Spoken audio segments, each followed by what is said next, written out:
তেমনি একজন আদিবাসী কৃষক, নাম মতীন্দ্র মানকিন। বাবার হাত ধরে কৃষিকাজের সাথে জড়িত হন সেই ছোট্টবেলা থেকে।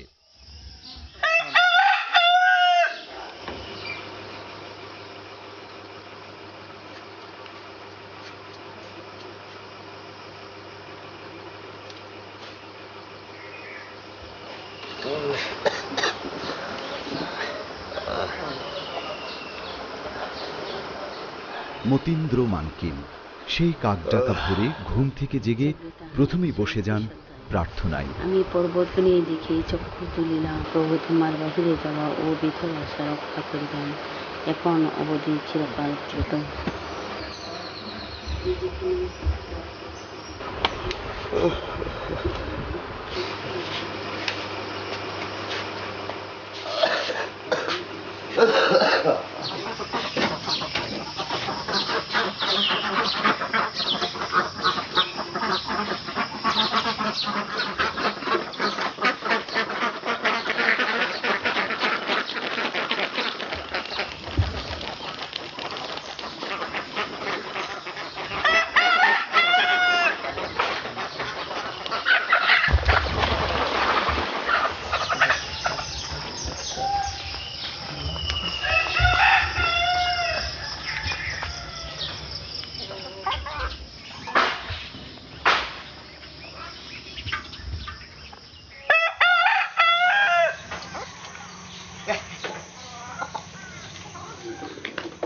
হালের নাঙল, জোয়াল আর গরু নিয়ে বেরিয়ে পড়েন জমি চাষে।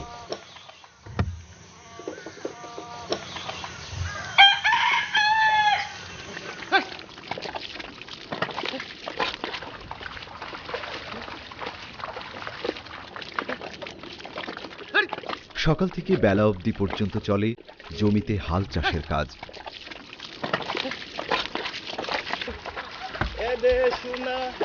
মাটি সোনা, সোনার মানুষ রে, মাতে গরু সোনার চড়ানো, শপথ নিলাম ফসিল ফলানো, গর্বয়ে দেশ রাখবো মোরা। জমি চাষ শেষ হলে পুকুরে মাছের খাবার দেওয়ার কাজটিও করেন খুব নিখুঁতভাবে।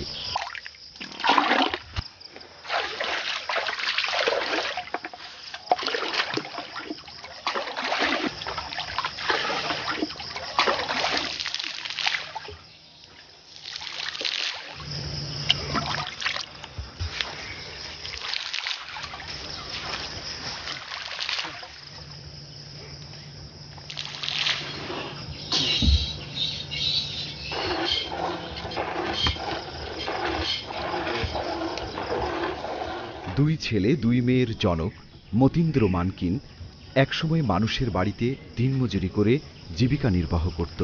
এতে সংসার চালাতে হিমশিম খেত। কিন্তু আজ তার গোয়াল ভরা গরু, গোলা ভরা ধান আর পুকুরে মাছে পরিপূর্ণ।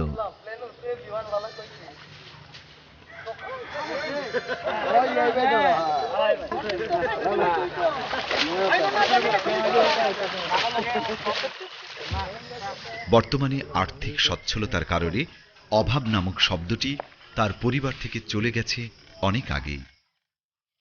একজন জাত কৃষক মতীন্দ্র মানকিন শিক্ষার আলো থেকে বঞ্চিত হয়েও তার পরিবারকে একটি সচ্ছল পরিবার হিসেবে এগিয়ে নেওয়া সম্ভব হয়েছে শুধু তার বিকল্প পদ্ধতিতে চাষাবাদ করার কারণে।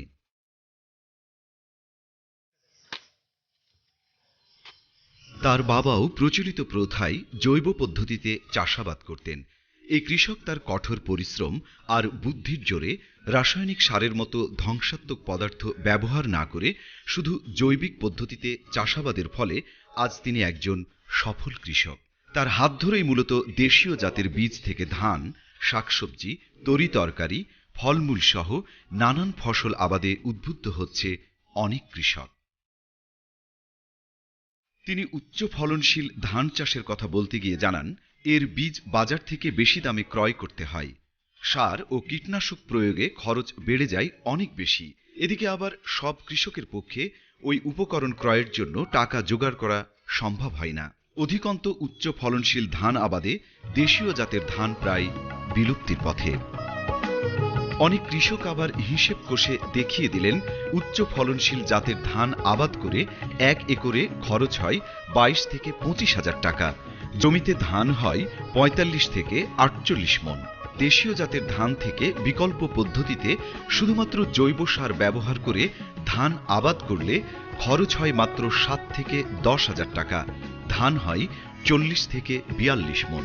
উচ্চ ফলনশীল ধানের জাত 500 টাকা দরে বিক্রি করলে 48 মণ ধানের দাম 24,000 টাকা, মোট খরচ 22,000 টাকা, মোট লাভ 2,000 টাকা।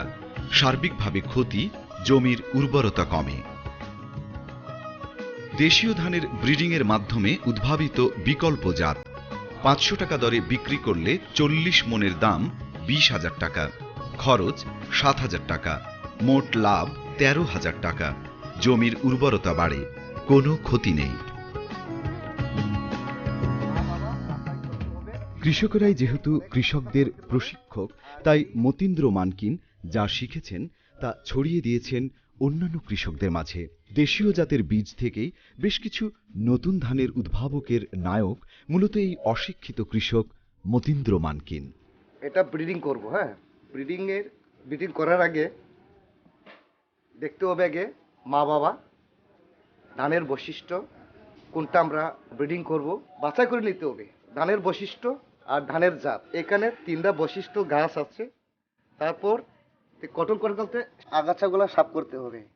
এই আগাছা যদি আমরা সাফ না করি এ থেকে রোগ জীবাণু আসবে। তারপরে যে এলে দিলে পাতা আছে, তারপর এখানে একটু বাদামি রঙের পাতা আছে, আর এলা পাতা কাটতে ফেলতে হবে। কাজে আমাদের এইগুলো রাখতে পারবে না, সেদিকে রোগ আসবে। হ্যাঁ হ্যাঁ, তুমি আসো এদিকে। এই যে ভালো করে পরিষ্কার দেখো। পরিষ্কার দেখলাম, বেশ ভালো হয়েছে। তবে আমার প্রশ্ন হইল কি, যেহেতু আপনি যে ব্রিডিং যে আমাকে শিখাচ্ছেন ঠিক আছে, বা আমাদেরকে শিখাচ্ছেন, হ্যাঁ। এই ব্রিডিং কি ব্যক্তিগত আপনার জ্ঞান দ্বারাই হচ্ছে, না কোনো জায়গায় আপনি শিখে আসছেন, ওই শিক্ষা দেখে আমাদের জন্য শিখাচ্ছেন? ওইটা আমি জানতে চাই আপনার হ্যাঁ, কাছে। ভালো প্রশ্ন। 2005-এ ফিলিপিন্স, কারিতাস বাংলাদেশের সহায়তায় আমি গিয়েছি। আমি এই ব্রিডিং শিখে আসছি ফিলিপিন্স কৃষক থেকে কৃষক তো। কিন্তু এটা আমি এখন আপনার জন্য দেখাবো। এই পর্যন্ত আমরা আগায় আসতে হবে, কুলে নিতে হবে। তারপর এই যে এইগুলা পালতে হবে। এই অংশ আমরা করলাম, কাটবেন এইভাবে কুনাচ্ছা, এই যে এইভাবে কাটবেন এক এক এক সুরে, এক মাথা, একবারে। 2বারে কাটলে দাদরাও হবে, তারপর পরাগায়ন না টিকতে পারে। এটা বলে কি নিপিল। এখানে আমাদের এখানে ফুল আছে, হ্যাঁ নিডিল। এখানে আমাদের ফুল আছে 6টা থেকে 5টা। এই ফুলটা আমরা উঠাইয়ে পালতে হবে। এই যে এটা কি ফুল না? ফুল না এটা? রেনু। হ্যাঁ, ফুল রেনু। আবার ভিতরে ঢুকালে এখানে মূল আছে, ওই মূল গাওয়া লাগলে কিন্তু হবে না, সেটা নষ্ট হয়ে যাবে। ডিমকুশটা। আচ্ছা দেখো পরিষ্কার হচ্ছে কিনা। না যদি দেখা যায় তাহলে এই গ্লাসটা দেখো এক নাই রেনু আছে কিনা দেখো। দেখো এটাতে দেখো আছে কিনা, এটা দেখলে পরিষ্কার দেখবে। দেখতে আছে? পাচ্ছি নাই এখানে, তো আর কেমনে ঢুকাই দেখি। ঢুকাইতে হবে এইভাবে, এইভাবে ঢুকাবেন। ঢুকাইয়ে সুন্দর করে সেটা এইভাবে রাখবেন। এইভাবে আমরা এই ক্লিপটা নিয়ে আমরা এইভাবে আটকে রাখতে হবে। এই পেপার দিয়ে ঢেকে রাখার পর অন্য একটা ভালো জাতের ধান এনে পরাগায়নের জন্য হালকাভাবে স্পর্শ করাতে হবে, যাকে বলে শঙ্করায়ন। পরাগায়নের আগে দেখতে হবে ফুল, কোন ফুলটা আমাদের উপযুক্ত, সে ফুলটা আমরা এখানে পরাগায়ন করব। ফুল যদি ঠিক মতো যদি না আসে তাহলে এখন পরাগায়ন চলবে না। ফুল আসতে হবে এইভাবে। এটার নাম হলো পরাগায়ন। আমরা পরাগায়ন করলাম। দুটো জাতের ধানের শীষকে স্পর্শ করার পর আবার অন্য আরেকটা পেপার দিয়ে ভালোভাবে মুড়ে দিতে হবে, যা 22 থেকে 24 দিনে ধানে পূর্ণতা পেয়ে পরিপূর্ণ চালে রূপান্তরিত হবে। এরকম প্যাকেটটি আমরা দেখে রাখতে হবে। এটা প্র্যাকটিক্যালি দেখতে হবে যে কি মার বংশ পাইছে না বাবার বংশ পাইছে। যদি আমরা যদি এখানে দেখে বোঝা যাচ্ছে যদি মার বংশ কিছু অংশে বাবার বংশ নেই, ওই যদি হয় তাহলে আমরা সাকসেস হয়ে গেছি ব্রিডিং। যেটা আমরা প্রথম পাবো সেটা আমাদের F1 হবে।